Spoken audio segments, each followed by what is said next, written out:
Buenas tardes. Bueno, ¿qué tal? Buenas tardes. Bienvenidos a todos el día de hoy.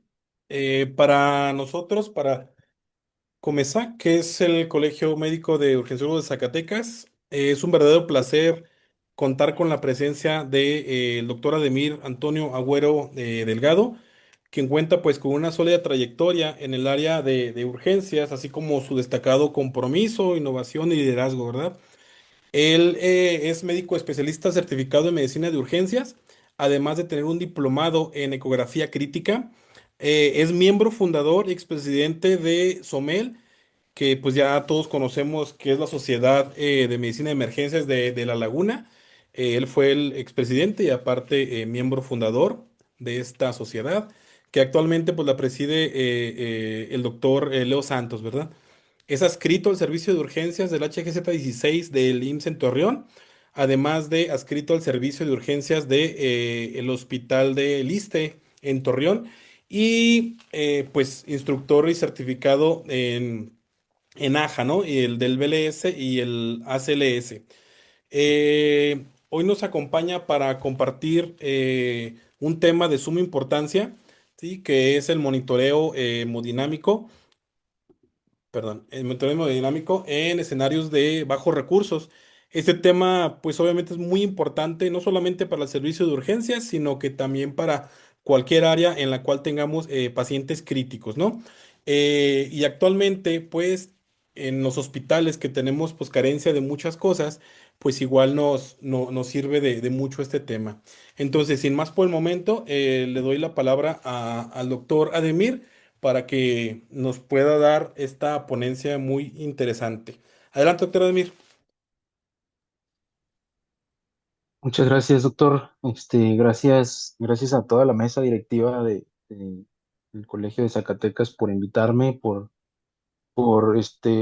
considerarme para estar aquí con ustedes a compartir, pues, lo que nos apasiona a todos, ¿no? Que es la medicina de urgencia.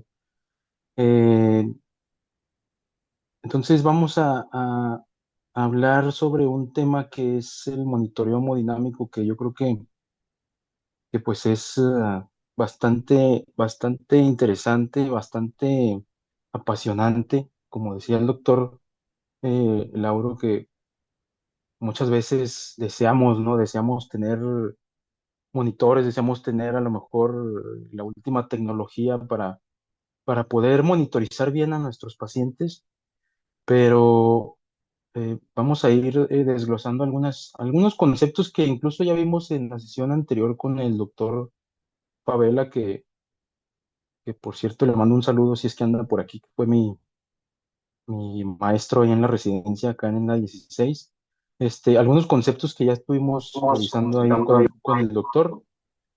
Y aparte, quise ahondar un poquito en lo que es la ecografía, puesto que actualmente monitorear a un paciente sin ecografía, pues eh, creo que ahora es verdaderamente una herramienta que nos va a dar mucha información, ¿no? Como ya lo iremos viendo un poquito a lo largo de esta charla. Entonces, nuevamente gracias y pues vamos a comenzar. Y pues bueno, ¿no? En urgencias no tenemos muchas veces el tiempo que deseáramos tener, como a lo mejor otras especialidades, ¿no? El tiempo apremia en el paciente crítico y mientras mejor sepamos tomar una decisión con el tiempo encima, y mientras mejor sea esa decisión que tomemos, pues va a tener un impacto en el desenlace que tenga el paciente, ¿no?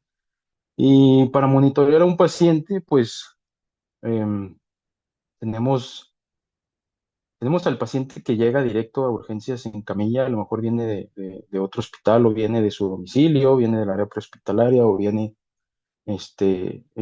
referido solamente por sus familiares, o tenemos al paciente que ya está en urgencias, por alguna razón pasa de un estado estable a uno inestable, ¿no? Entonces, bueno, no podemos dejar de lado la premisa de todo paciente que ingresa a urgencias, lo que requiere, nos decía uno de nuestros maestros de acá de donde nos formamos nosotros, acá en la 16, que seguramente muchos de por allá también, que es el abordaje de las tres, ¿no? Que es el oxígeno, el monitor y la vía intravenosa, ¿no? El oxígeno cuando el paciente lo requiera, el monitor, que va desde la telemetría con los electrodos o tener un electrocardiograma, y la vía intravenosa, obviamente, con toma de laboratorios para saber si vamos a administrar fluidoterapia, depende del padecimiento del paciente, si vamos a obtener una gasometría, etcétera, ¿no? Pero esos son los tres abordajes principales que le vamos a dar a todo paciente crítico, sobre todo en el área de urgencias, ¿no? Pero esta imagen me gusta bastante porque es del American College of Emergency Physicians, esta revista prestigiosa, ¿no? De la medicina de emergencias, y es una portada donde nos muestra pues lo que hacemos todos los días, ¿no? Lo que hacemos todos los días en el área de choque, donde a lo mejor podemos ver allá atrás en la imagen, eh, quizás el área prehospitalaria que nos acaba de dejar al paciente, o vemos por acá, por este lado, quizás enfermería que se está encargando de obtener una vía periférica, ¿sí? Quien se encuentra acá a lo mejor haciendo control de hemorragia, ¿no? En el caso de este paciente que a simple vista parece ser un paciente que viene de un traumatismo, ¿no? Por acá a lo mejor tenemos a los camilleros preparados por si hay que movilizar o hacer alguna otra intervención. El médico adscrito, el líder del equipo de trauma, ¿no? Con su bata impoluta, ¿no? Él solamente está observando y dirigiendo al equipo, pero en el centro vemos a un individuo que está obteniendo una serie de imágenes en tiempo real, las cuales va a interpretar, le va a transmitir al líder del equipo, y con esto pues van a tomar una decisión, ¿no? Entonces es por esto que les pongo esta imagen, porque Bien, aunque se trata de una imagen de un una abordaje sesión de inicial, PT. eh, pues la ecografía es un pilar importante en el Recuerda monitoreo que funciona Zacatecas. hemodinámico, ¿no? Tan importante que, pues bueno, en las Bueno, últimas series televisivas, pues ya no hay capítulo donde no hagan un ultrasonido, ¿no? Entonces, bueno, este es un capítulo de la serie y este es otro, ¿sí? Es el mismo hospital, nada más somos diferentes los actores. Pero bueno, ¿qué vamos a hacer cuando no tenemos nada? Es muy frecuente que ocurra este tipo de situaciones, sobre todo en hospitales de institución, ¿no? Pública, donde, bueno, no, a veces el equipo que tenemos ahí a lo mejor no, ya es un equipo anticuado, a lo mejor los monitores ya se perdieron los cables, o el electrocardiograma ya se los llevaron los de trauma, ¿no? O sea, diferentes situaciones, ¿no? Nunca debemos dejar de lado, obviamente, las ventanas clínicas de perfusión, las cuales pues nos van a dar la primera información que nosotros necesitamos en el abordaje y en el monitoreo de nuestros pacientes, ¿no? Y los pacientes van a estar así como este corazoncito, todos lo sabemos, con un deterioro neurológico, ¿no? Aquí las estrellitas, la pared de piel de tegumentos. A lo mejor puede que tengamos a nuestro paciente ya con hipotensión o iniciando con datos de hipotensión, la piel fría, la piel quizás marmórea, depende del estado que tenga el paciente, ¿no? Si pudiéramos medir gasto urinario, pues seguramente está deteriorado, ¿no? Son nuestras ventanas clínicas de perfusión, el cerebro, la piel y el riñón, son las que nos van a dar la información inicial y la más importante para yo poder clasificar si mi paciente requiere una intervención o no, ¿no? Y eso no nos debe de llevar mucho tiempo, ¿no? Eso solamente es como la evaluación inicial del triángulo de evaluación pediátrica, ¿no? Que nos dicen la apariencia, el estado neurológico, la coloración, lo respiratorio, etcétera.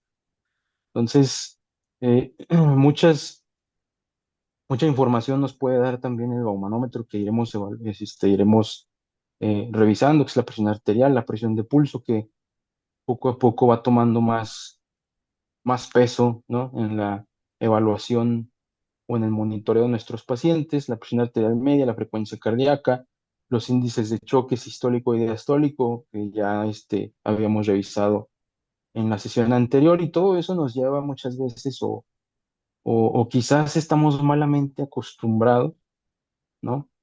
A idealizar o em, darle un peso a una cifra que es la famosísima PAM perfusoria de 65, ¿no? Entonces, esta PAM perfusoria de 65, pues actualmente sabemos que por factores o situaciones como lo que se le conoce como la incoherencia hemodinámica, pues no siempre va a ser lo ideal, ¿no?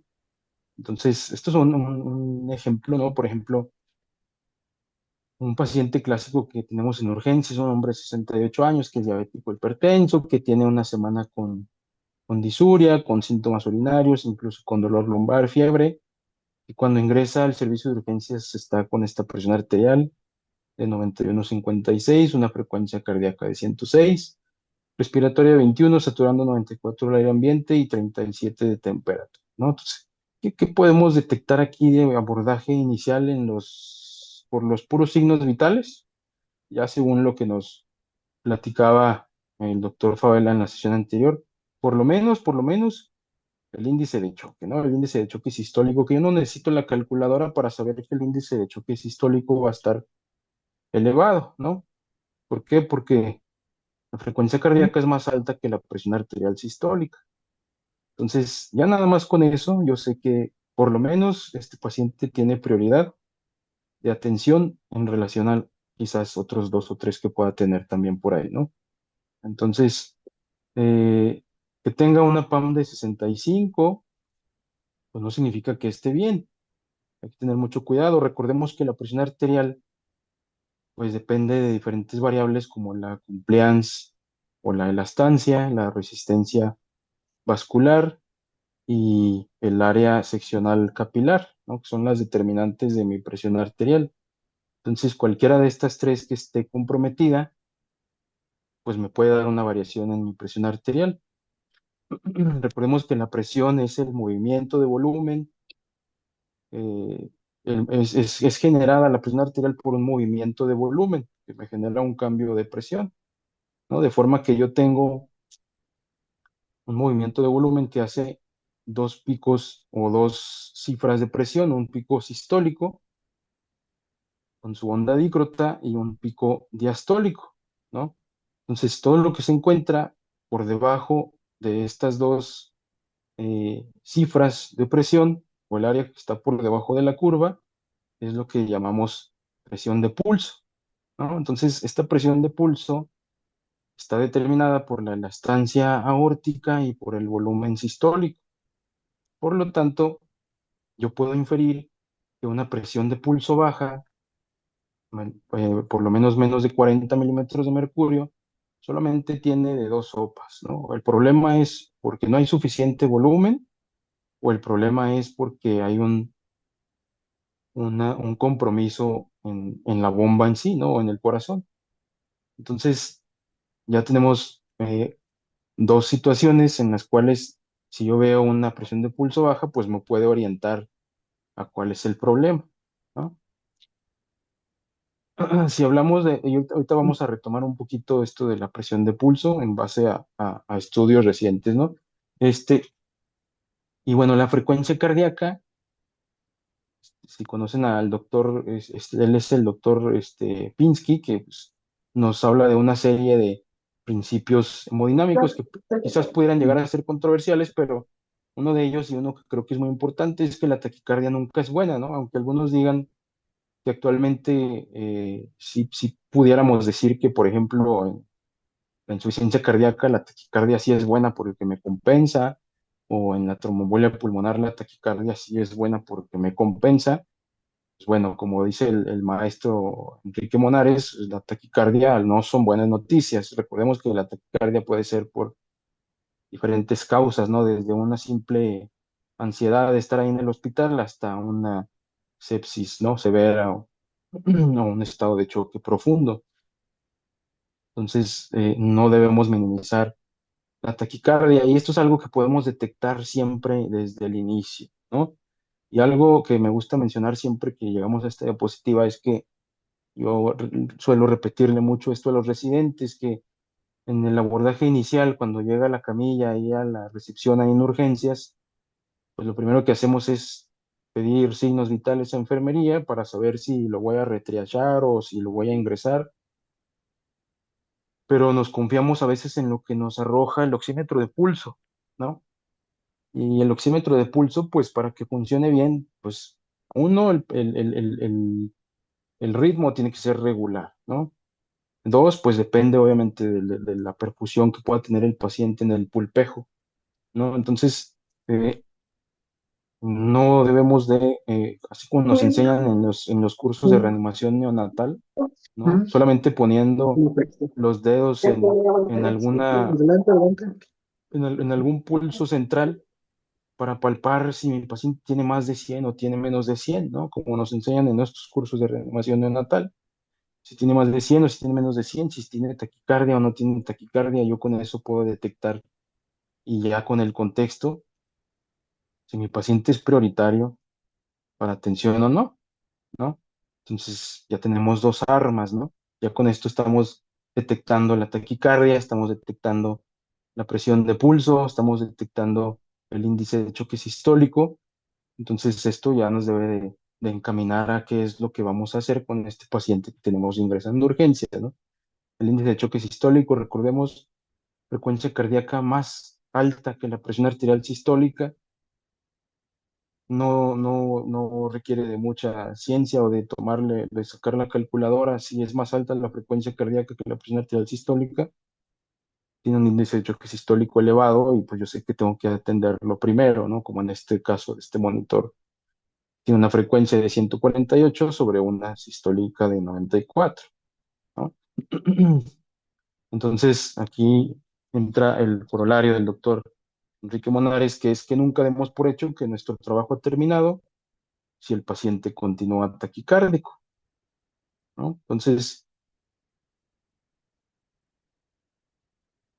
debemos de seguir con el abordaje del paciente que persiste con taquicardia, sobre todo, y como ya se ha demostrado en algunos artículos, si la frecuencia cardíaca es incluso dos veces más alta que la presión arterial diastólica, ¿no? Como en estos estudios que son, eh, por decirlo así, bracitos del estudio Andrómeda Shock 1, ¿no? Donde agarraron la misma población de pacientes y estuvieron comparando aquellos pacientes que tenían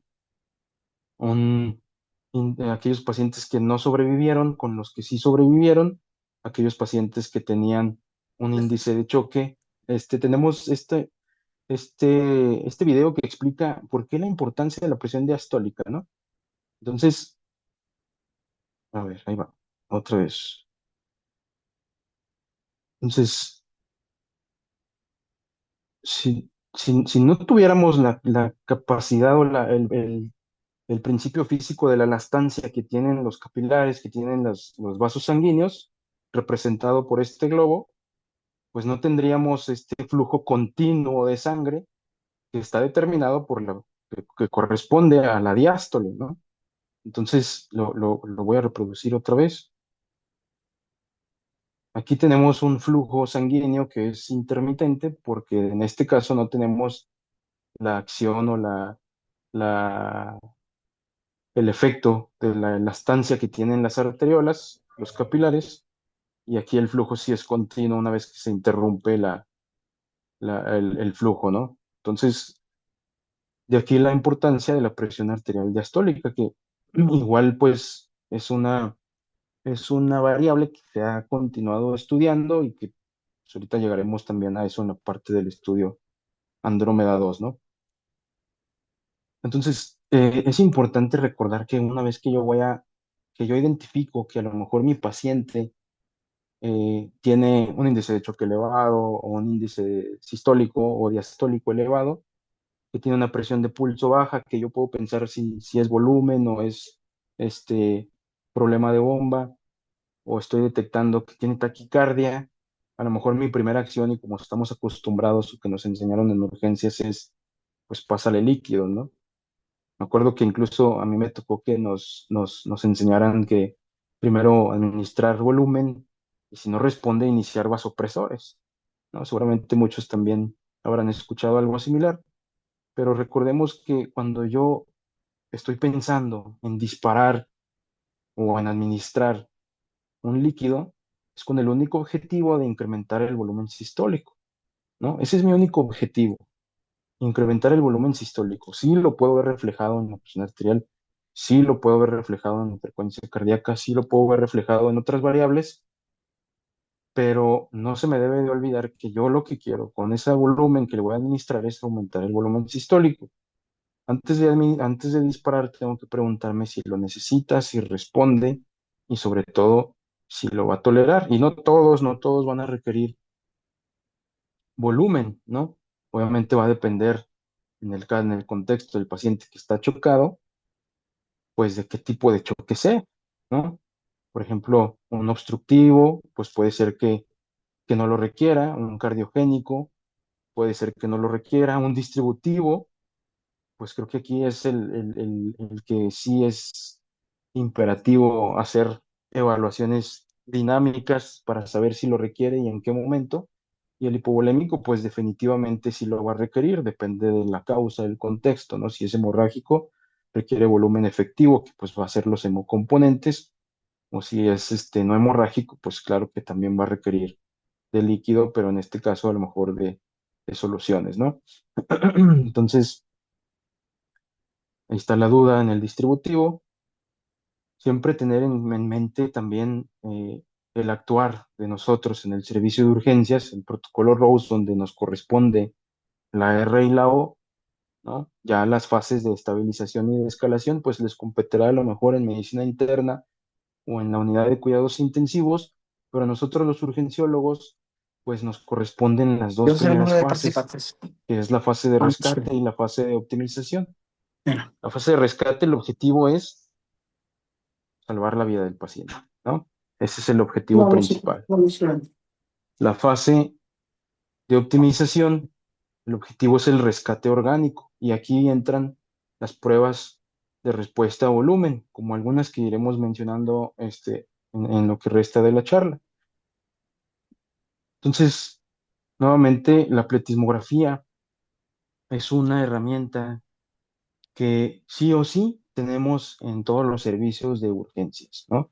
Por lo menos de quizás los 5 o 6 monitores que podamos tener en nuestra área de urgencias, a lo mejor 2 o 3 funcionan, ¿no?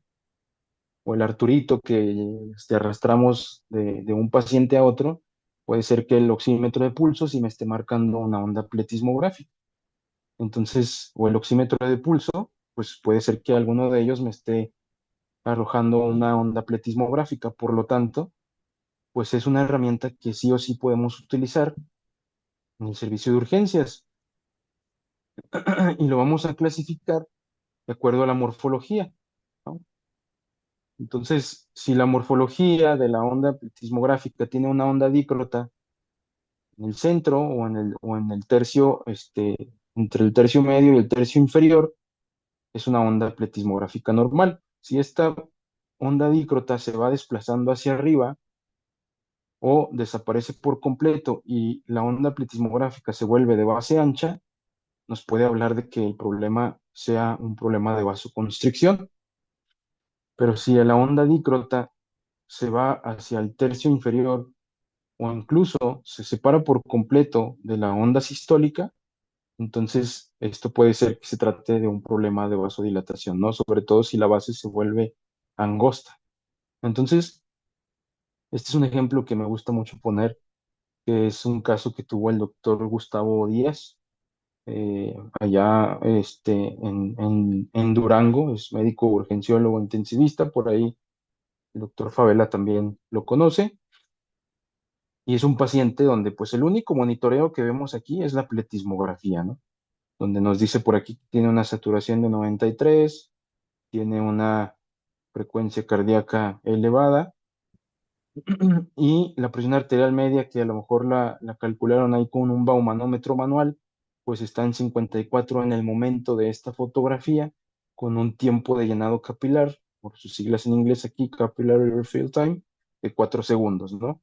Entonces, la intervención que hizo el doctor fue en base a la onda pletismográfica. ¿Qué tipo de onda pletismográfica pudiéramos tener aquí?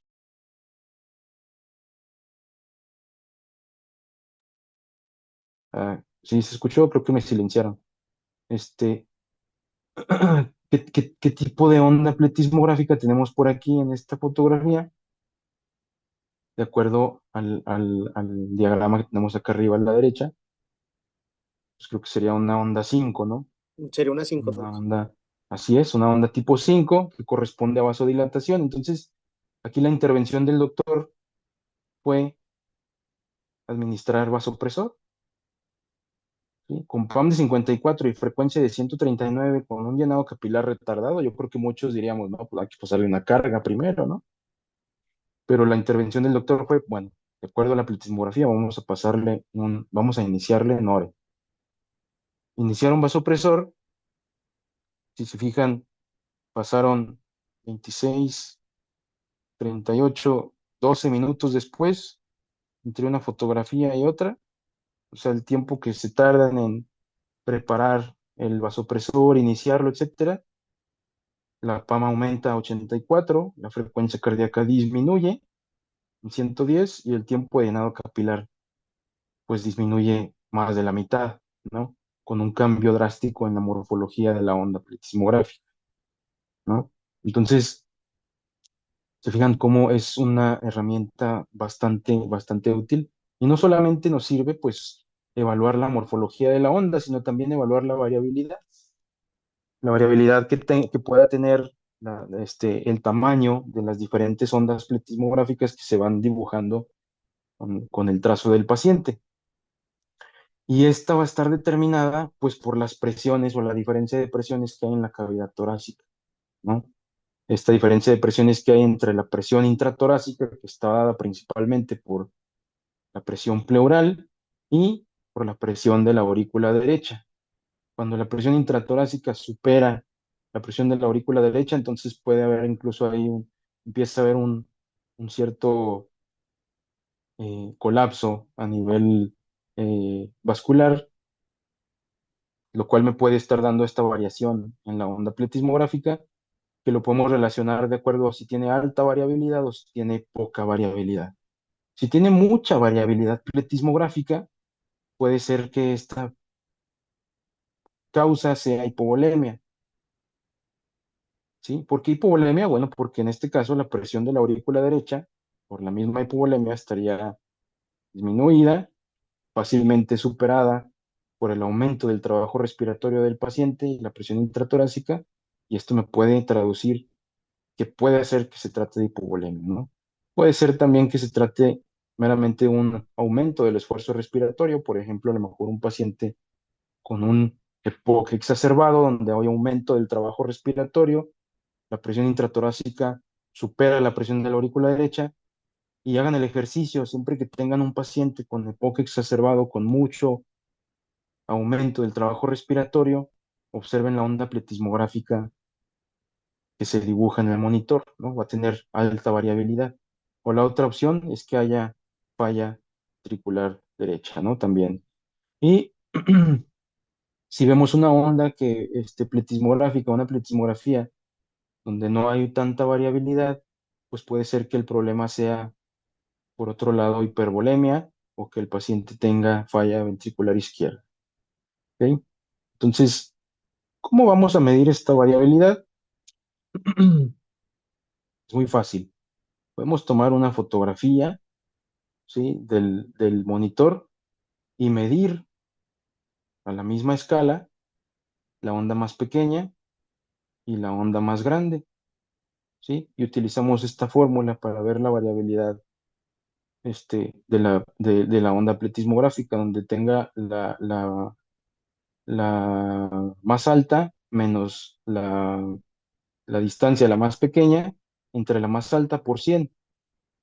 Si esta variabilidad pletismográfica es mayor a 13%, es muy probable que este paciente sea respondedor a volumen, ¿sí?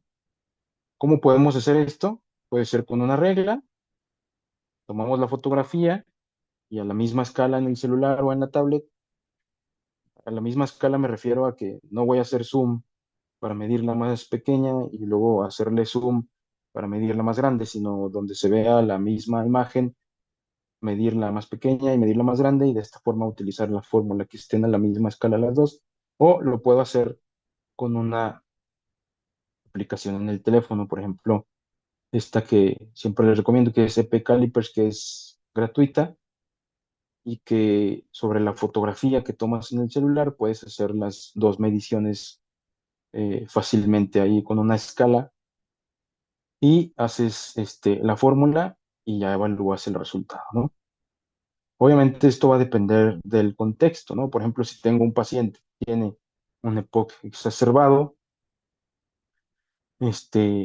y por el aumento del trabajo respiratorio puede ser que esté hipotenso, ¿no? Pero yo sé que el aumento del esfuerzo respiratorio me puede dar una alta variabilidad atletismográfica. Si me sale 16% no quiere decir que requiere volumen, ¿no? Por eso la premisa, ¿no? Lo que comentábamos hace rato de preguntarme primero si lo necesita, después si lo tolera y después si lo va a responder, si va a responder o si es respondedor. Otra maniobra es la elevación pasiva de piernas, que pues está bastante también estudiado y demostrado que eh, corresponde a una autotransfusión de volumen de aproximadamente 250 a 300 mililitros, de acuerdo a la capacidad que tienen el sistema venoso de las extremidades inferiores y pues que no requiere más que hacerlo de forma sistematizada, verificar el gasto cardíaco o los signos vitales de mi paciente en una posición de Fowler de 45 grados, si es que me lo permite el contexto del paciente. Después, hacer una elevación pasiva de piernas y reevaluar el gasto cardíaco de 1 a 2 minutos después para saber si hay una, una buena respuesta, ¿no? Y de esta forma evaluar si mi paciente tiene respuesta al volumen antes de administrar a lo mejor una solución isotónica. Y pues esto es algo que podemos hacer prácticamente todos los servicios, ¿no? Esta fotografía yo la tomé, fue en tiempos de COVID y él es un residente de urgencias, en ese momento era R2 de urgencias, cuando ya los empezamos a mandar o los empezaron a mandar a rotar a las áreas de COVID y ella es una R4 de gine. Entonces, ese día pues aprendió también que la elevación pasiva de piernas es una maniobra que podemos realizar en pacientes en los cuales quizás sea eh, pues bastante peligroso administrar una solución cristaloide, ¿no? Obviamente va a haber muchas variables de las cuales eh, nos pueden alterar el resultado, como en este caso la ventilación mecánica, pero pues valía la pena hacer el ejercicio en este caso particular. Y bueno, otro artículo, aunque este fue un artículo muy pequeñito, prospectivo observacional de una UCI en Francia que incluyó solamente 34 pacientes, pues se ve la utilidad que tiene el llenado capilar, ¿no? Entonces, esta es una maniobra también muy fácil donde si yo le checo el tiempo de llenado capilar a mi paciente y lo registro, vamos a poner un ejemplo de, no sé, a lo mejor 6 segundos, le administro a un bolo de cristaloide de 3 a 4 mililitros por kilogramo de peso para 5 a 10 minutos y el tiempo de llenado capilar disminuye por lo menos 25%, podemos decir que este paciente es respondedor a volumen, ¿sí? Entonces, una disminución del tiempo de llenado capilar de por lo menos más de 25%, si tenía 6, si disminuye a 4 o a 3, pues es un paciente respondedor a volumen, ¿no? Y pues bueno, no podemos hablar de monitoreo hemodinámico de bajos recursos sin mencionar obviamente al doctor Glenn Hernández, que pues es la cabeza de este extraordinario artículo que se publicó en 2019, que fue el estudio Andrómeda, ¿no? Donde se comparó el tiempo de llenado capilar contra el lactato y vieron que no hubo ninguna diferencia en mortalidad en reanimar basándonos en llenado capilar versus reanimar basándonos en lactato, pero sí se administraron menos líquidos al grupo que se reanimó con tiempo de llenado capilar y hubo menos falla orgánica medida por SOFA en aquellos pacientes que se reanimaron por tiempo de llenado capilar. Por lo tanto, pues es muchísimo más viable reanimar en base a tiempo de llenado capilar, puesto que está demostrado que hay menos efectos como administrar menos líquidos, que sabemos todos los efectos deleterios que tiene la sobrereanimación hídrica, y menos falla orgánica, ¿no? Que incluye menos lesión renal, menos uso de terapias de reemplazo renal, menos costos, etcétera, ¿no? Además, es reproducible porque el doctor Len Hernández es chileno, o sea, es latinoamericano, ¿no?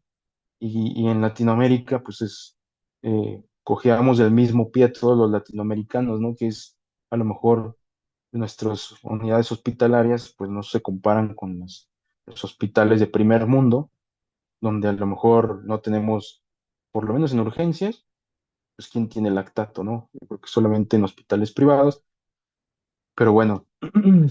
Entonces el llenado capilar se viene a convertir en un parteaguas y por eso nosotros los urgenciólogos ya no vemos la panperfusoria.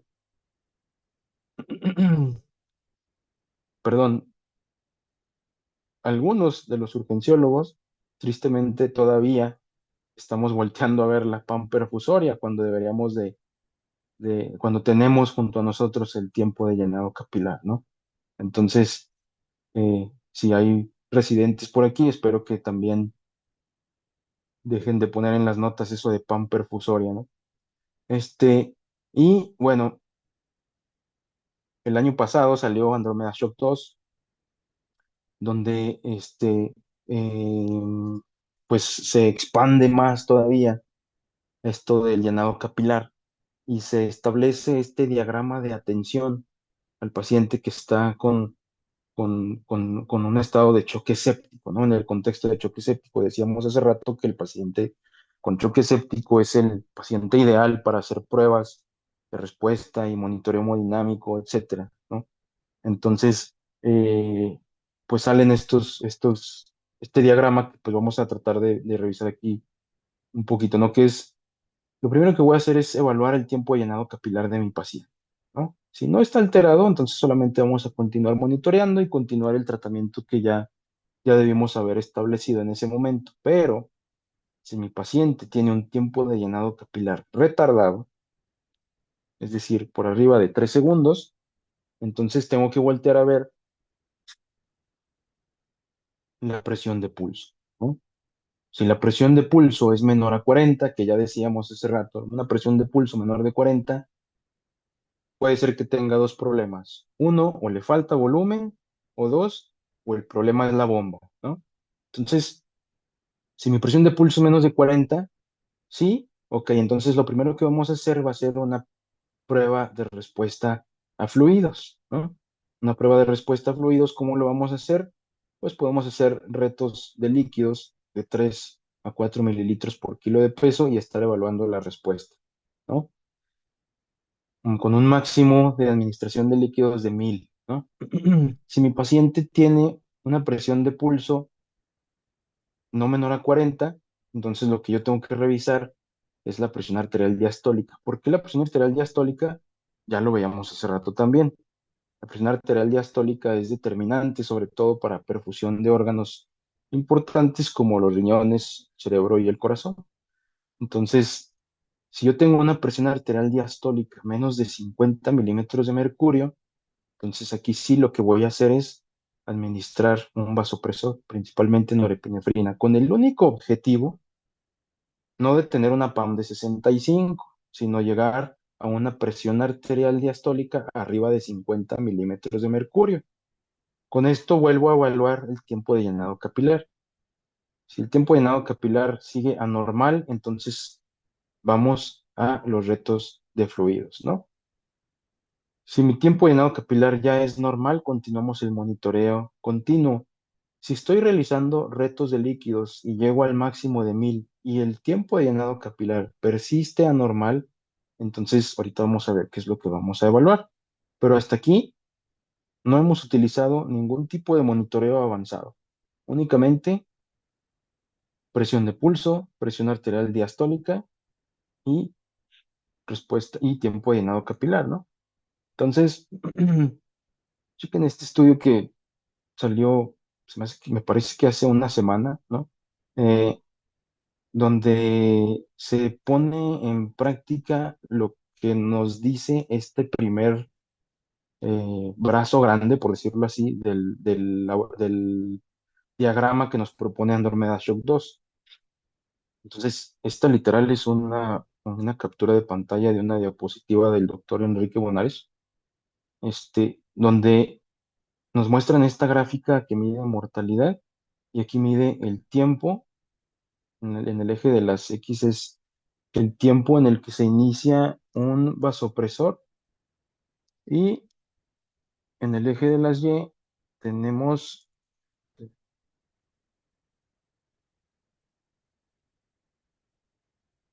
ah, les va.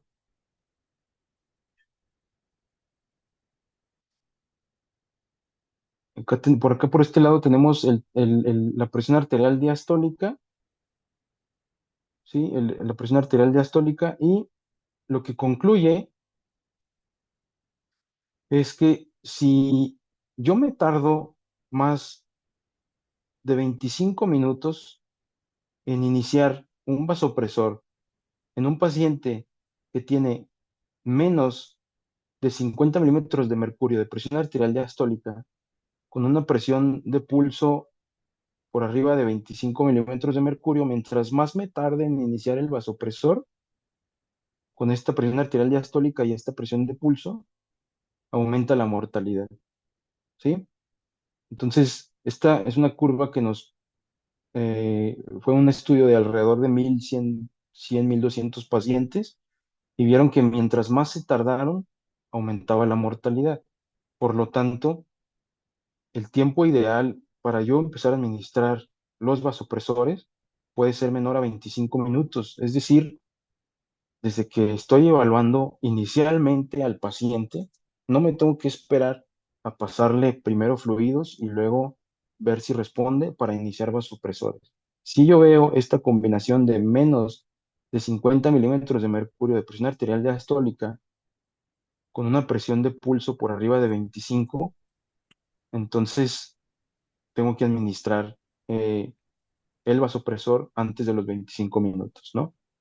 En el caso contrario de que la presión arterial diastólica sea menor a 40 milímetros de mercurio, pero la presión de pulso sea menor de 25, entonces aquí sí puede ser considerable administrar primero volumen, ¿sí? Porque recordemos, presión de pulso baja puede ser volumen o puede ser bomba.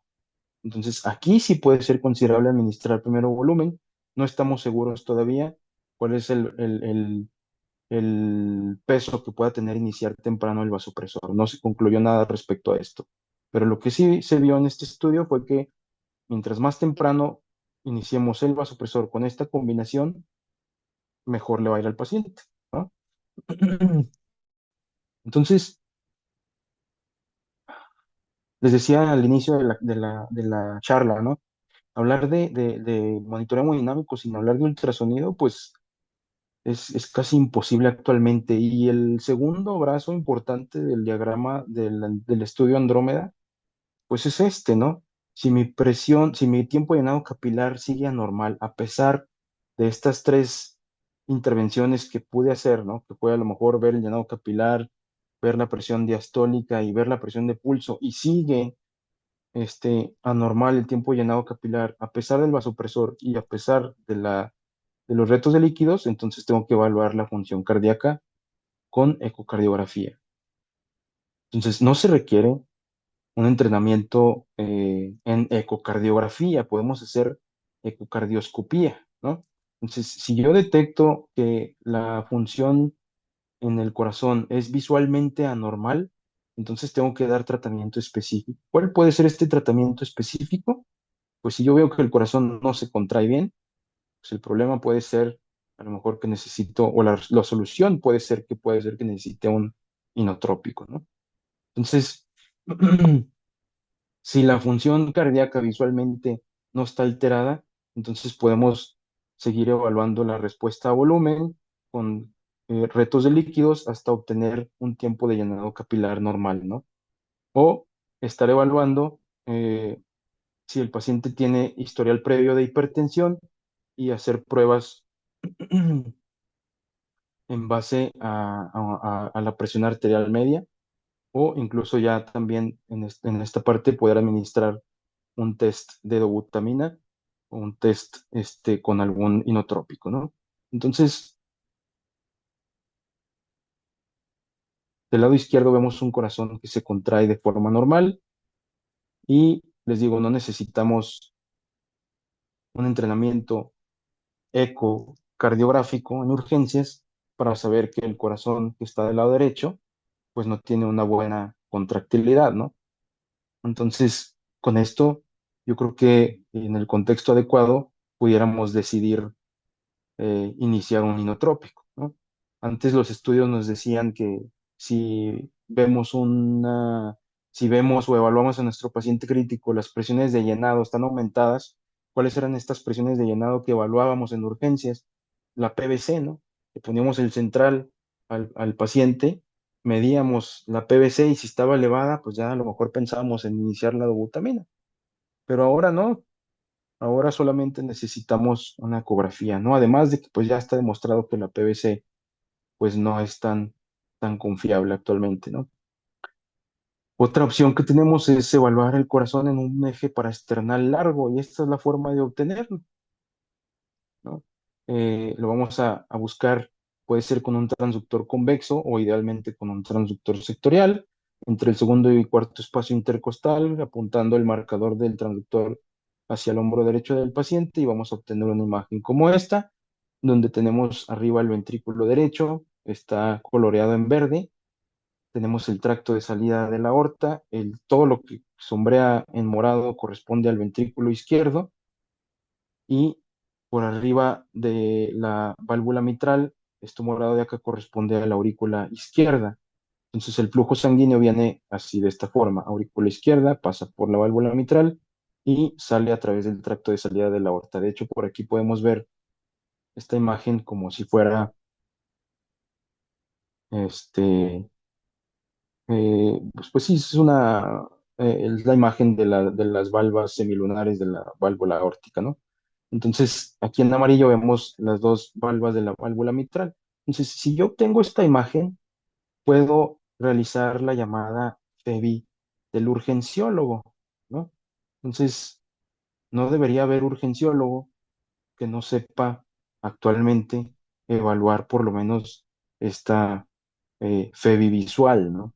Entonces, eh, lo que necesitamos es un modo M donde vamos a colocar el marcador del modo M en este trazo para que pase justo por la punta de la valva anterior de la mitral y lo que yo voy a evaluar es qué tanto se acerca la válvula anterior de la mitral hacia el septum interventricular. Si decíamos que este es el ventrículo derecho y este es el ventrículo izquierdo, entonces esta estructura que está entre ambos es el septum interventricular. Lo normal es que la válvula anterior de la válvula mitral choque con el septum interventricular, ¿sí? Tienen que tocarse.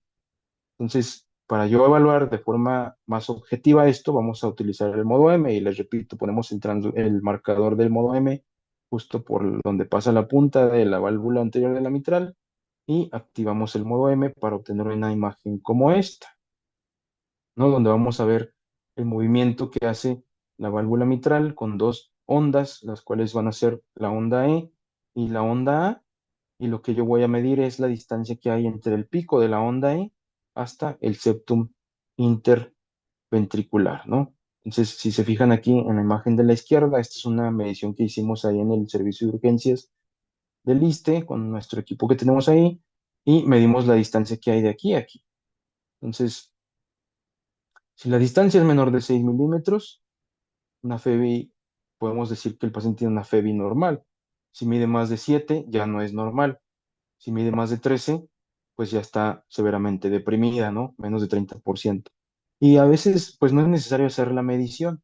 De forma visual, podemos ver qué tanto se acerca o si está muy alejado para tomar una decisión respecto a la FEBI, ¿no? Aunque recordemos que, bueno, la FEBI pues no es el único patrón que tenemos que, el único valor o la única variable que tenemos que tomar en cuenta, sino todo un contexto del paciente, ¿no?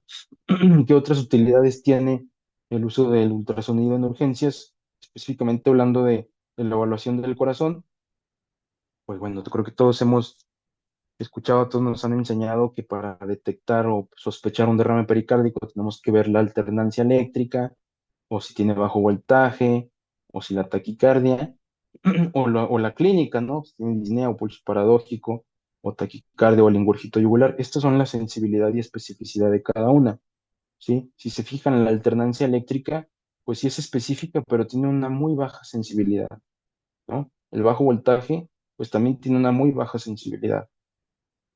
Combinando todo esto, la sensibilidad es muy baja.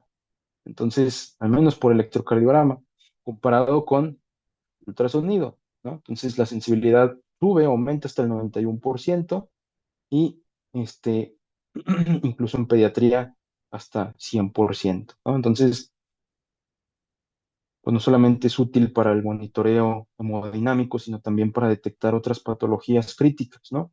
En falla cardíaca tiene sensibilidad del 94 y especificidad del 92% para detectar edema pulmonar cardiogénico, ¿no? Cuando encontramos estas dos combinaciones, ¿no? Un corazón como este que vemos aquí arriba a la derecha, que visualmente vemos que se contrae bien o se contrae mal,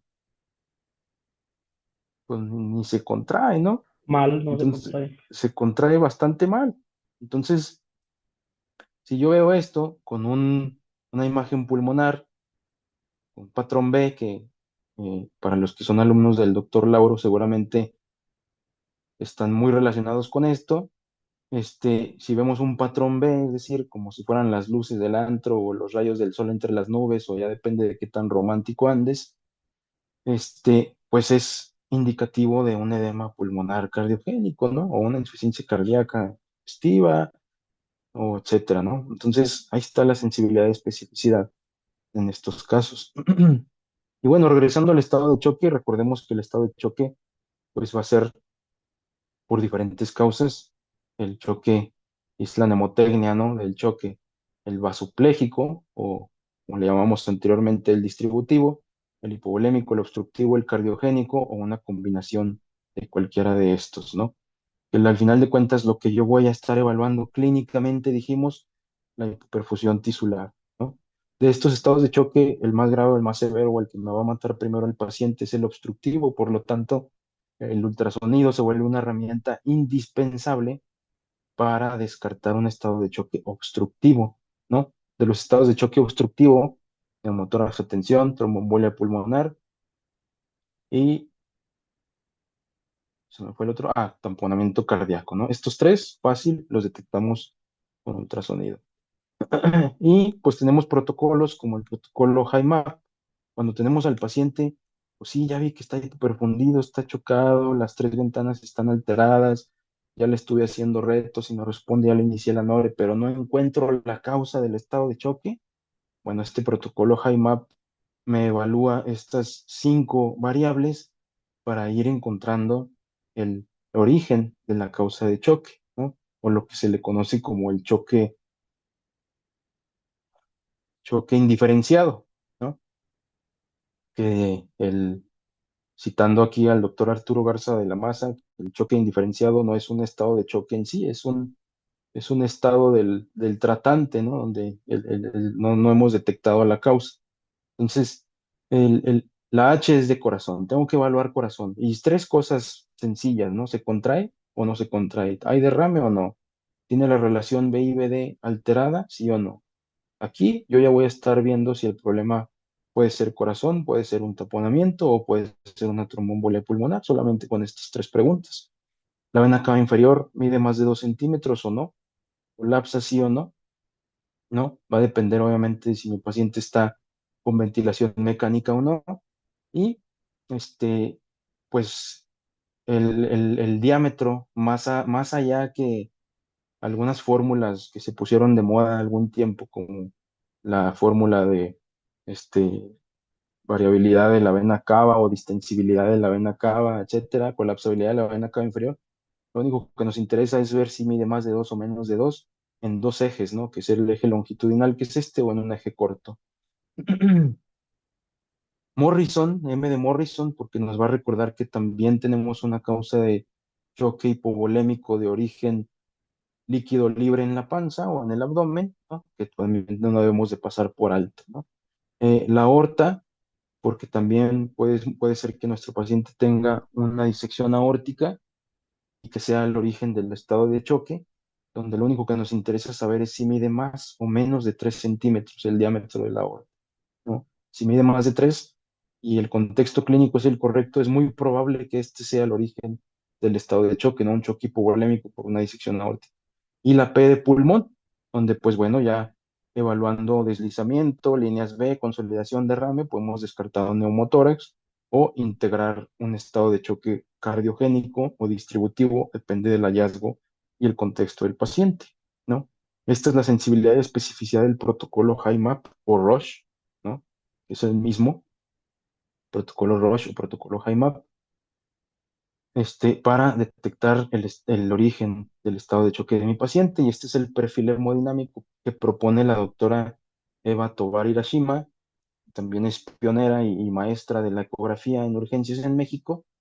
Este es el perfil hemodinámico que podemos obtener de acuerdo a los hallazgos del protocolo HIMAP, ¿no? Heart, inferior vena cava, Morrison, aorta y pulmones, ¿no?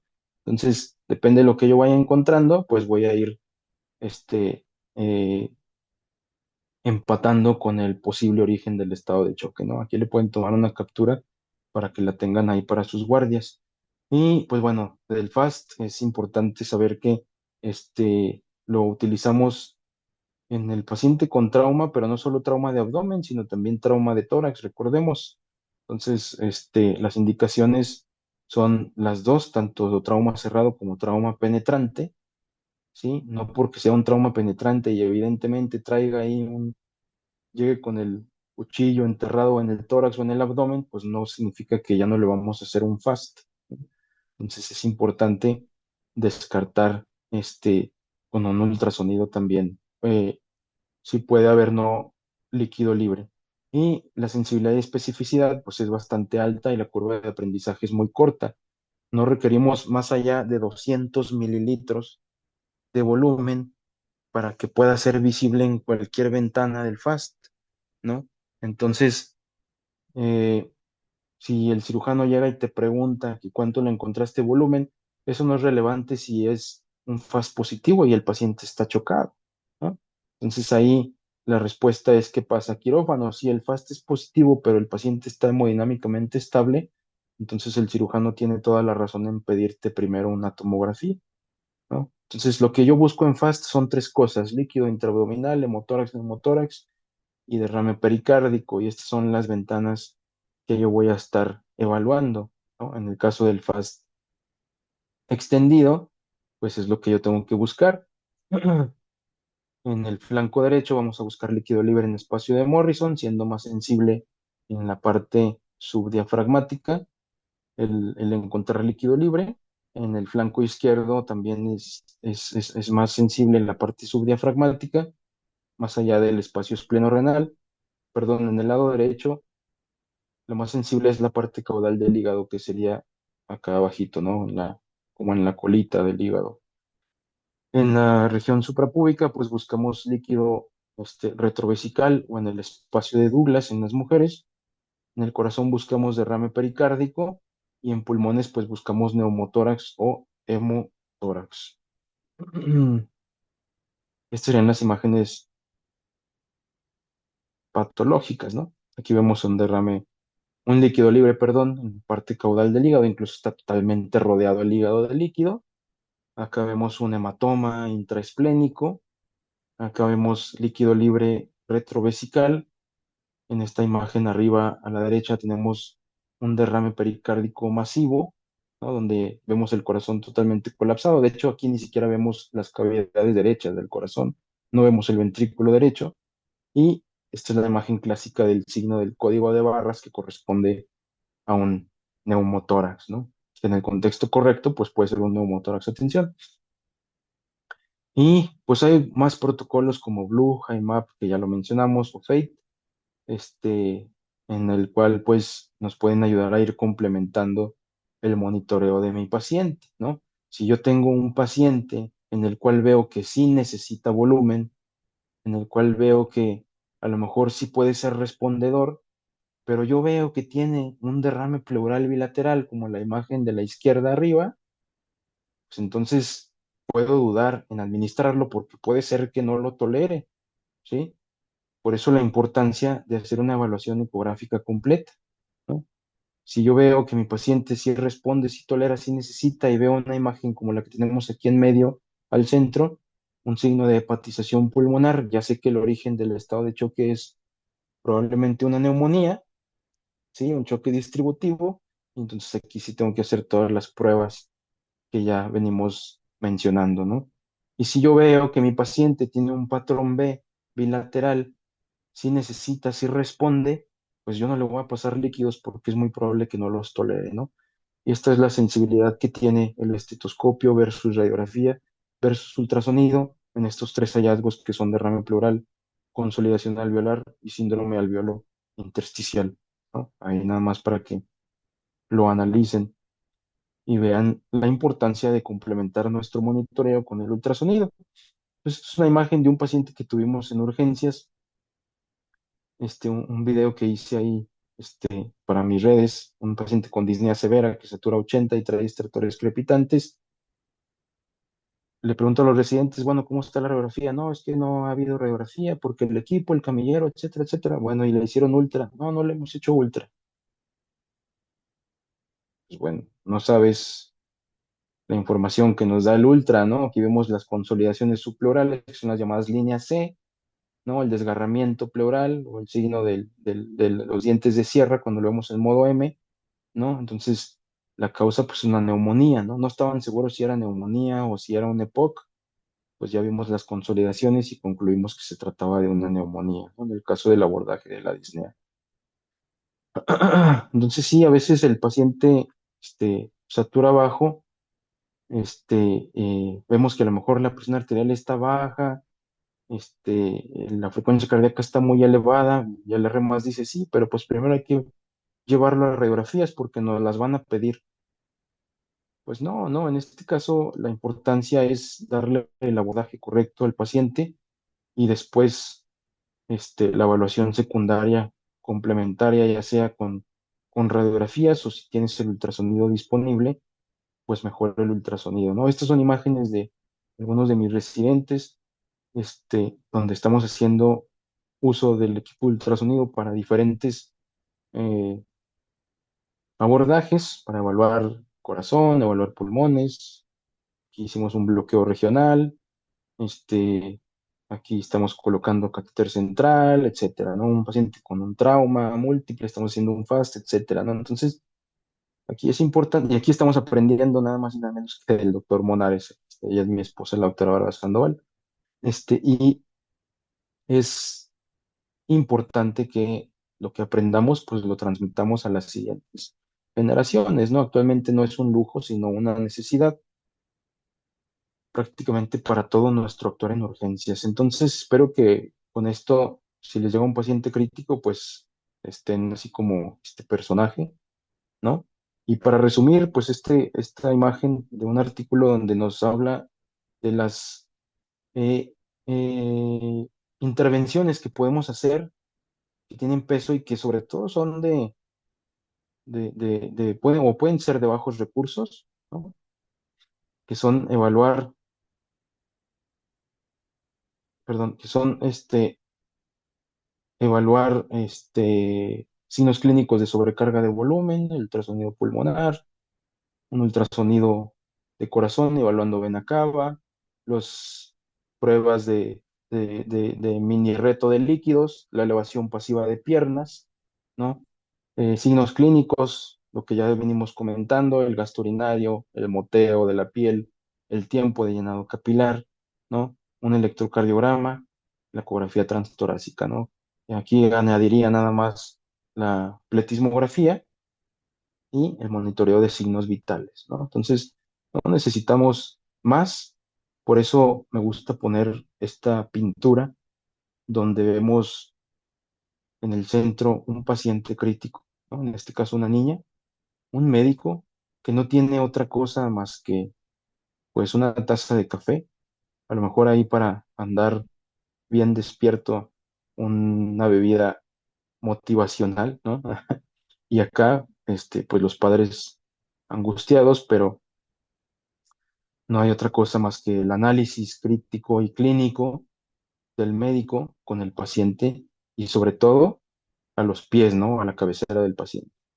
Entonces, espero que haya sido de utilidad para todos ustedes y pues si tienen alguna duda, aquí estoy a la orden.